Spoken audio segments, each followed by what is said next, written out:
दहेज ज्यादा कहाँ होता है? जहां शिक्षित लोग होते हैं वहां, या जहां अशिक्षा है वहां। लेकिन उल्टा है, जितना पढ़ा लिखा होगा उतना ज्यादा दहेज लेता है ना। लड़के का बाप कहता है इतना पढ़ाए लिखाए हैं तो फ्री में शादी करेंगे क्या? तो ये बताओ, आप लोग अपने बेटों को बेच देते हो या नहीं? ये बेचना ही तो है भाई। 50 लाख में मेरा बेटा, बोली लगती है। कोई 30 लाख में आया और कोई 35 में आ गया, 30 वाले को खारिज कर दिया, 35 वाले से विवाह कर दिया। भरे बाजार में आप अपने बेटों को बेच देते हैं और बाद में कहते हैं कि बहू सेवा नहीं करती। अरे जब बहू तुमने लाई ही नहीं, तुमने तो खरीदा है। बहू ने, तुम्हारी बेटी, तुम्हारी बहू ने तुम्हारे पति को 40 लाख, 50 लाख, 10 लाख में खरीद लिया, वो सेवा थोड़ी करेगी तुम्हारी। हमारे यहां होता है समधि, हमारे यहां होता है संबंध। क्या होता है? संबंध का अर्थ है, समधि का अर्थ है जहां दोनों की बुद्धि सम हो, दोनों की विचारधारा एक हो, उसे तो समधि कहते हैं, संबंध कहते हैं। लेकिन आज संबंध नहीं होता, संबंध के नाम पर सौदा होता है। 10 लाख का, 20 लाख का लड़का बाजार में मिल जाता है। क्यों जी? और फिर सास कहती है बहू से तुम मेरी सेवा करो। किस भाव से सेवा करे वो? तुमने भाव छोड़ा ही नहीं, खूब मुंह फाड़ फाड़ के मांग लिया। अब कैसे सेवा करेगी वो? क्यों? संबंध जैसी तो कोई बात रही नहीं। अच्छा ये बताओ, जहां संबंध होते हैं वहां लेन देन की बात होती है क्या? जहां प्रेम होता है ना मेरी माँ, जहां अपनापन होता है वहां बात पैसों की नहीं होती। पैसों की बात वहां होती है जहां अपना कोई लेना देना। हाँ, तो आपके रिश्ते शुरू कहां से होते हैं? पैसों से। जबकि रिश्तों की शुरुआत पैसों से नहीं, प्रेम से होनी चाहिए। पर प्रेम तो है नहीं, पैसों से शुरू होता है और पैसों में ही जाकर के पूरा हो जाता है। इसलिए आजकल के रिश्ते टिकाऊ नहीं हैं। पहले के रिश्ते टिकाऊ थे। पहले रिश्ते 7 जन्म के लिए होते थे। अब तो एक ही जन्म में 7 रिश्ते हो जाते हैं लोगों के। शादी हुई साल भर बाद तलाक हो जाता है, डिवोर्स हो जाता है। हाँ या ना? इसलिए बिहार में सबसे बड़ी प्रॉब्लम दहेज भी है। बिहार की सबसे बड़ी समस्याएं, उन समस्याओं में एक समस्या है दहेज। इसलिए मैं आप लोगों से प्रार्थना करता हूं कि दहेज जैसी बीमारी से, अरे अपने बेटों को इतना लायक बनाओ, अपने बेटों को इतना योग्य बनाओ कि आपकी योग्यता के आगे सब फीका पड़ जाए और आपको किसी के सामने हाथ फैलाने की जरूरत ही ना पड़े कि तुम हमें ये दे दो, वो दे दो। इसमें लड़कों की गलती कम, लड़कों के पिताओं की बाप की गलती ज्यादा। अच्छा एक बात बताओ, भिखारी किसे कहते हैं?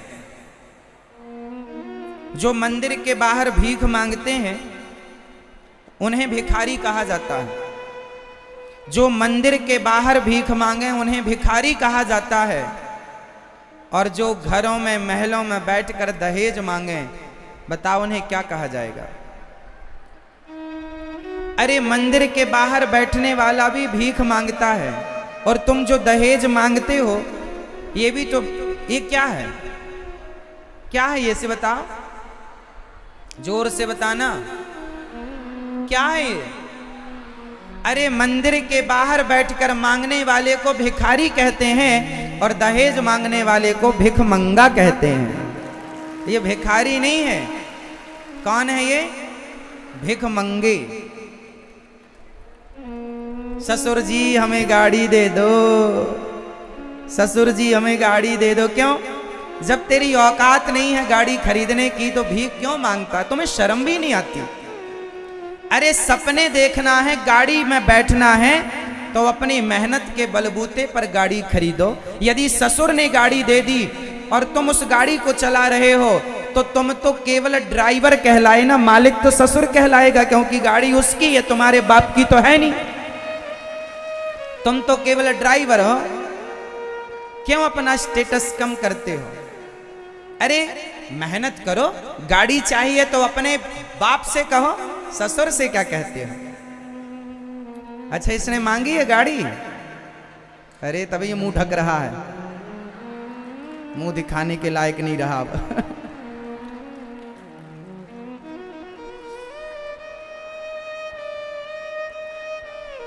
इसलिए जितना लड़की का बाप बेचारा खेत जमीन जायदाद बेच बेच के दहेज देता है, बिहार की तरक्की में कहीं ना कहीं ये दहेज भी रोड़ा बन के खड़ा है।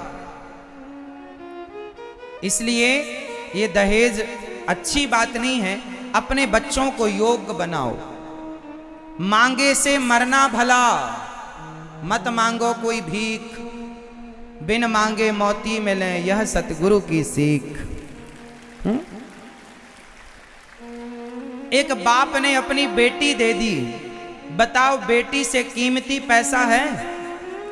अरे बाप ने अपने जिगर का टुकड़ा दे दिया, अब पैसे क्या मांगते हो? और पैसे मांगने से बढ़ते नहीं है। तुम कितना भी दहेज ले लो, लाख 10 लाख 50 लाख 1 करोड़ भी लो, पर वो चलते कितने दिन हैं? महीने 2 महीने में सब बराबर हो जाता, लेकिन सारी जिंदगी का कलंक लग जाता है कि तुमने मांगा था। अच्छा बताओ, मांगने वाला बड़ा होता है या छोटा? जोर से, मांगने वाला बड़ा या छोटा? मांगने वाले का हाथ नीचे होता है या देने वाले का हाथ नीचे होता है? जोर से। मांगने वाले का हाथ हमेशा नीचे होता है और देने वाले का हाथ हमेशा ऊपर होता है। तो आप मांगने वाले बनकर क्यों अपने आप को छोटा बना रहे हैं? ईश्वर ने लायक बनाया है तो देना सीखिए।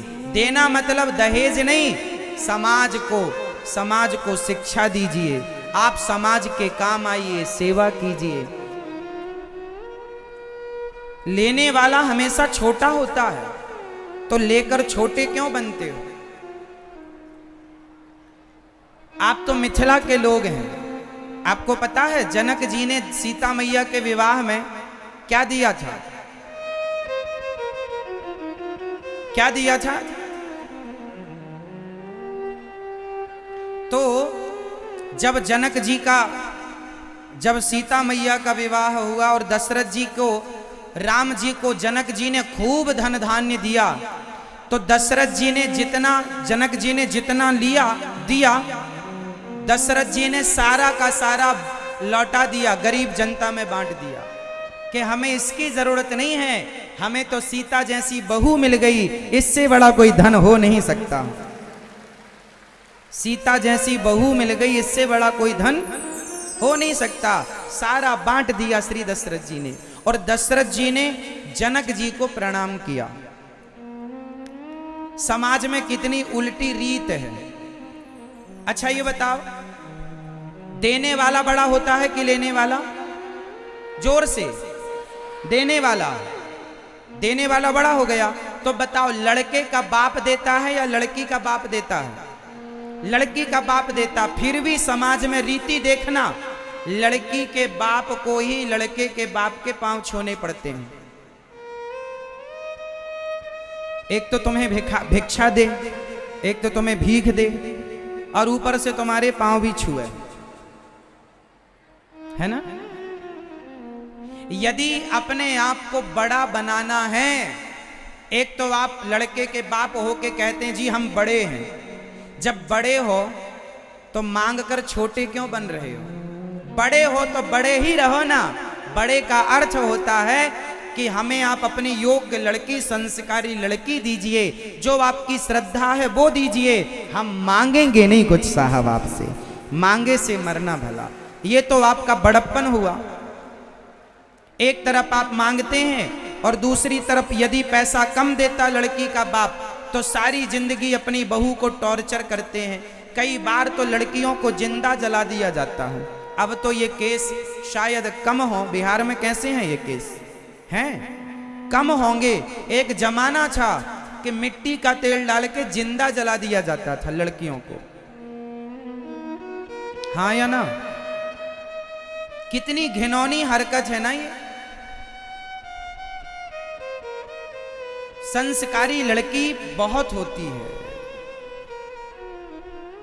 मेहनत करने का धन, दहेज का धन टिकता नहीं है साहब। मेहनत का धन टिकता। मेहनत करो, खूब मेहनत करो। बिहार की एक घटना मैं आपको सुना रहा हूं, सुनना ध्यान से। एक लड़की के पिता थे,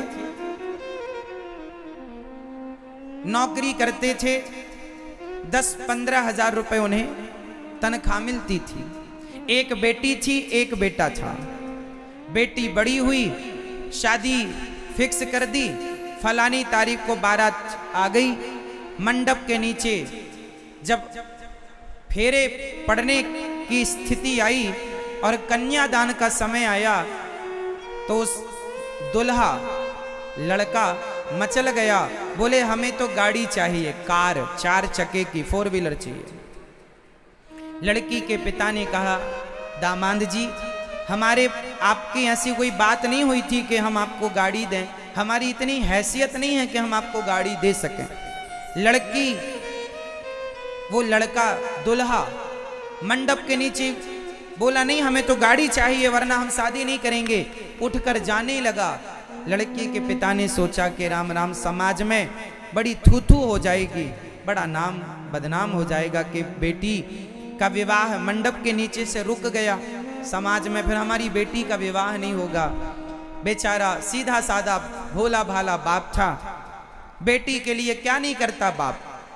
उसने बेचारे ने अपना, उसके पास कुछ नहीं था, जमीन जायदाद, 15-20 हजार की जो नौकरी थी उस पर निर्भर था। उसका एक घर था।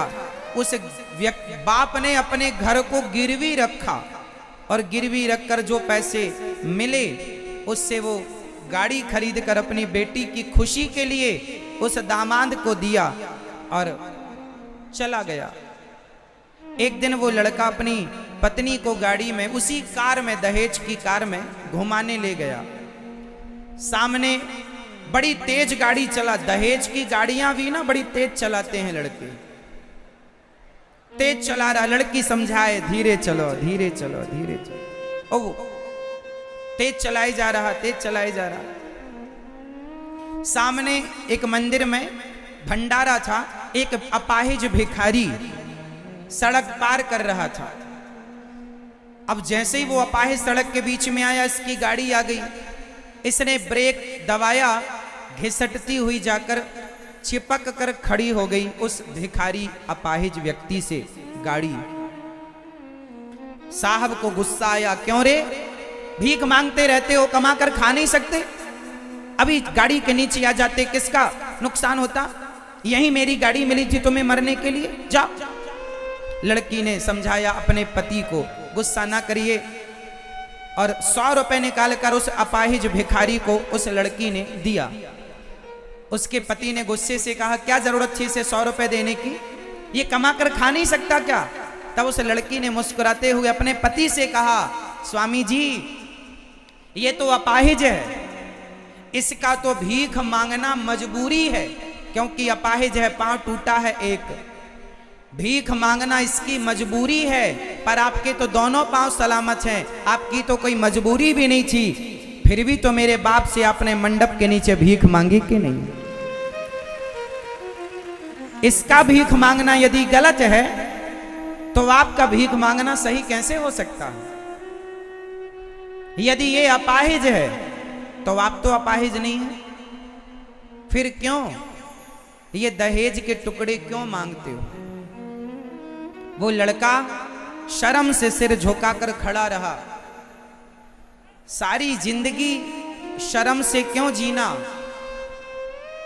इज्जतदारी इसे नहीं कहते। मांगने वाला व्यक्ति कभी बड़ा हो नहीं सकता। इसलिए हम तो आप सभी बिहार वासियों से और पूरे देश से कहेंगे, अपने बेटों को इतना योग्य बनाओ, अपनी बेटियों को इतना योग्य बनाओ कि उन्हें कभी किसी के आगे हाथ पसारने की जरूरत ना पड़े कि तुम हमें गाड़ी दे दो, तुम हमें घोड़ा दे दो, तुम हमें दहेज दे दो। बेटों को योग्य बनाओ, लड़की को योग्य बनाओ, पढ़ाओ लिखाओ। हमारे यहां कहा गया है, माता शत्रु पिता वैरी ये न बालो न पाठिता न शोभते सभा मध्य हंस मध्य बको यथा। समाज में कुछ लोग वेद पुराणों को, शास्त्रों को बदनाम करते हैं। लोग कहते हैं कि वेद पुराणों ने नारियों को पढ़ने की इजाजत नहीं दी। ऐसा आरोप शास्त्रों पर, वेद पुराणों पर लगाया जाता है कि पहले गरीबों को पढ़ने नहीं दिया जाता था, पहले स्त्रियों को पढ़ने नहीं दिया जाता था। साहब ये बातें केवल झूठी ही नहीं, सफेद झूठ है ये। हमारे वेद पुराणों में ऐसा कहीं नहीं लिखा कि नारी को मत पढ़ने दो, गरीबों को ना पढ़ने दो, दलितों को ना पढ़ने दो, ऐसा कहीं नहीं लिखा। हमारे यहाँ ये लिखा है कि माता शत्रु पिता वैरी ये न बालो न पाठिता। ये लिखा है कि जो माँ बाप अपने बच्चों को, बेटा बेटियों को पढ़ाते नहीं हैं, वो माँ बाप बच्चों के सबसे बड़े दुश्मन हैं। ये लिखा है, पढ़ने का लिखा है, लेकिन उल्टी बात समाज में फैलाई जाती है ताकि वेद पुराणों से लोगों की श्रद्धाएं खत्म हो जाएं। गलत समझाया गया, गलत बताया गया, लिखा कुछ और है, बताया कुछ और गया। हमारे यहाँ क्या लिखा है? आप में से कितने लोगों ने ये श्लोक सुना है? माता शत्रु पिता वैरी ये न बालो न पाठिता न शोभते सभा मध्य हंस मध्य बको यथा। इस श्लोक में कहा गया है कि बच्चों को पढ़ाओ लिखाओ, नहीं पढ़ाओगे तो माँ बाप दुश्मन कहलाओगे तुम अपने बच्चों के, ऐसा लिखा है। लेकिन आपको बताया कैसा जाता है, अरे वेद पुराणों में तो पढ़ने की इजाजत नहीं थी, ऐसा नहीं है। पढ़ी लिखी समाज थी पहले। जिस स्कूल में भगवान राम पढ़ते थे उसी स्कूल में निषाद राज भी पढ़ा करते थे। आपने रामायण में ये बात सुनी होगी, देखी होगी। एक साथ पढ़ने की व्यवस्थाएं थी। स्त्रियां यदि पढ़ी नहीं थी तो बताओ 1857 में झांसी की रानी ने, एक लड़की ने, 23 साल की लड़की ने अंग्रेजों से पंगा लिया और उनको माटी में मिलाने का काम किया, चूर चूर कर दिया अंग्रेजों के अभिमान को। और एक अकेली लड़की सारे अंग्रेजों से भिड़ गई कि नहीं? उसके घोड़े को गोली लग गई, बाद में उसने अपने आप को अग्नि के हवाले किया, मजबूरन घिर गई दुश्मनों से। कब तक लड़ती? पर जब तक सांस थी लड़ी। बताओ, अनपढ़ होती, अशिक्षित होती तो एक झांसी की रानी, एक लड़की तलवार चलाना ना जानती। तलवार चलाना भी तो शिक्षा थी उस जमाने की, उस जमाने की वही शिक्षा थी। और उसने अंग्रेजों से लोहा लिया, अपने राज्य को चलाती थी। झांसी का किला उसके अंडर में था, तो क्या बिना पढ़ी लिखी एक किला संभाल सकती थी, प्रजा को संभालती थी? अरे शिक्षा तो हमारे यहाँ 57 में, 1857 की ये घटना, झांसी की रानी, मतलब शिक्षा थी कि नहीं? नहीं थी। तो झांसी की रानी को तलवार चलाना कैसे आ गई? राज्य सत्ता। एक रानी थी जिसका नाम था मां अहिल्याबाई, अहिल्याबाई होलकर, इंदौर की रानी थी, मेवाड़ की, इंदौर की रानी थी। वो राज्य चलाती थी, सिंहासन पर बैठकर अपनी प्रजा का बच्चों की तरह पालन करती थी। पढ़ी लिखी नहीं थी तो इतना बड़ा राज्य कैसे चलाती थी, कैसे व्यवस्था बनाती थी? अर्थव्यवस्था से लेकर राज्य व्यवस्था, कूटनीति, राजनीति सब थी उनके पास। मतलब शिक्षा थी ना हमारे यहाँ। लेकिन बदनाम क्या किया गया हमारे देश को कि यहाँ पढ़ने की इजाजत नहीं थी स्त्रियों को। अरे कुछ मूर्खों ने अपनी बेटियों से केवल चूल्हा फुकवाया है, पढ़ने नहीं दिया। कुछ मूर्खों की गलती है। हमारे यहाँ तो माता सीता क्या अनपढ़ थी? बताइए, माता सीता तो आपके यहाँ की बेटी हैं। बताइए, क्या माता सीता अनपढ़ थी? पढ़ी लिखी थी। क्या अनपढ़ स्त्री? भगवान राम ने माता सीता से कहा गर्भावस्था में, जब माता सीता गर्भवती थी, भगवान राम ने कहा देवी आपको क्या चाहिए? सीता माँ ने कहा कि मैं अपने बच्चों को संतों के आश्रमों में जन्म देना चाहती हूँ ताकि संतों की शिक्षा और संतों के संस्कार मेरे बच्चों को प्राप्त हों। ये शिक्षित नारी ही ऐसा कह सकती है। अशिक्षित नारी अपने बच्चों के लिए, शिक्षित नारी ही बच्चों को शिक्षा दिला सकती है। आज तो हमारा देश जाग गया है, सब लोग अपने बच्चों को पढ़ाते लिखाते हैं, और पढ़ाओ, अच्छे से अच्छा पढ़ाओ। समाज में जो अच्छी बातें हैं, अच्छी चीजें हैं, वो ग्रहण करो। जैसे दहेज जैसी बुराई है, नष्ट करो, खत्म करो। पुरानी विचारधारा है, रूढ़िवादी विचारधारा पुरानी चली आई, तो तुम भी चलाओगे क्या? एक लड़का एक लड़की को खुश रहने के लिए, एक पति और एक पत्नी को खुश रहने के लिए क्या चाहिए? जोर से। एक पति और पत्नी को खुश रहने के लिए पैसा चाहिए या प्रेम? जोर से, जोर से। तो क्या प्रेम पैसा से होता है? फिर इसलिए रिश्तों की शुरुआत पैसे से नहीं, प्रेम से कीजिए, आपकी गाड़ी अच्छी चलेगी। पैसा तो आ जाएगा, तुम में काबिलियत होगी ना मेरे भाई, तुम लाखों नहीं करोड़ों कमा लोगे। और काबिलियत नहीं होगी तो लड़की का बाप दहेज में 1 करोड़ भी देगा ना, तो 1 साल के अंदर तुम माटी में मिला दोगे। हाँ या ना? तुम्हें गाड़ी 50 लाख की भी दहेज में दे दी जाए तो 50 लाख की गाड़ी भी 5 साल बाद 12-15 लाख की हो जाएगी घट करके। 10 साल बाद तो कबाड़ा हो जाएगी। हाँ, सारी जिंदगी तो तुम्हारा गाड़ी से गुजारा ना होगा। आगे चल के तुम्हारी अपनी मेहनत काबिलियत के बल पर आपको आगे के रास्ते तय करने पड़ेंगे। तो शुरू में ही कलंक क्यों लगाना माथे पर दहेज का? इसलिए दहेज लेना अपराध है, कानूनी अपराध तो है। पाप इसलिए है कि लड़की का बाप दहेज दे तो देता है, जमीन जायदाद गिरवी रखकर बेचकर बाद में सारी जिंदगी चुका चुका के बेचारा मर जाता है। तो आज से कितने लोग इस दहेज जैसी बीमारी से बचेंगे? लड़की का बाप जो दे दे रख लो, खुशी से रख लो, जो खुशी से दे, मांगो मत। बताओ मांगना सही है या गलत है? जोर से, और जोर से बताओ। कुछ लोग नहीं बोल रहे हैं, मतलब तुम लेने के चक्कर में हो। और यदि तुमने दहेज लिया तो फिर अपने घर के बाहर लिखवा लेना, भिखमंगे का घर यही है। हाँ, ना लिखवाओगे तो हम सपने में आके कहेंगे तुम्हें भिखमंगा। दहेज मत लेना, अपने बेटे के लिए योग्य लड़की देखना। और ये बात सबके लिए है, लड़के के बाप के लिए, लड़की के बाप के लिए, सारे